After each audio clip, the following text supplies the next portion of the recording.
Granny and Mimi kitchen থেকে আপনাদের সবাইকে স্বাগত জানিয়ে আজকে আমি ছোট্ট একটা রেসিপি নিয়ে আনলাম।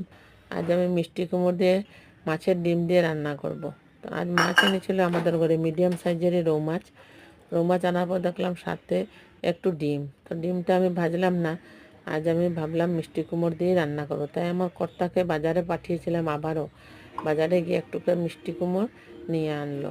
তো বড় মিষ্টি কুমড়ো আনলাম না, কেননা এখন গরম দিন, বর্ষা, ফ্রিজে রাখলেও পচে যায়, তাই ছোট্ট একটু করে নিয়ে আনলো। আমি এটাকে ছোট ছোট করে কেটে ধুয়ে মাছের ডিমটাকে ধুয়ে আমি কড়াইতে দিলাম একের সাথে।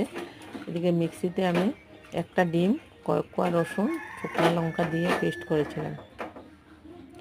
তো আপনারা ভাববেন যে হাত দিয়ে বারবার এটাকে মাখতে থাকে যে কোনো তরকারি, চামচ দিয়ে তো মাখতে পারে, কিন্তু হাত দিয়ে মাখা আর চামচ দিয়ে মাখা অনেক ডিফারেন্স থাকে। মানুষের হাত দিয়ে আমরা ভাত খাই, কখনো হাত কাটলে আমরা চামচ দিয়ে ভাত খাই, কিন্তু সেটা টেস্টি হয় না, তৃপ্তি লাগে না।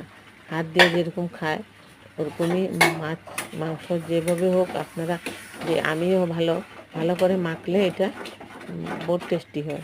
তো এই ডিম, তো এই মাছের ডিম বারবার যদি আমি এইভাবে নাড়াচাড়া না করে নিচে লেগে যায় কড়াইতে, আমি এইভাবে বারবার এইভাবে উল্টা পাল্টা করে দিয়ে তার উপর কাঁচা লঙ্কা দিয়ে দিলাম। কাঁচা লঙ্কা দিয়ে আবার ওইভাবে ভেজে তার উপর আমি ধনেপাতা দিয়ে নামিয়ে নিলাম। আর দুপুরে আমার মিষ্টি কুমড়ো আর মাছের ডিমের সাথে রান্না হলো। এই রান্না দিয়ে আমরা খাওয়া দাওয়া করব।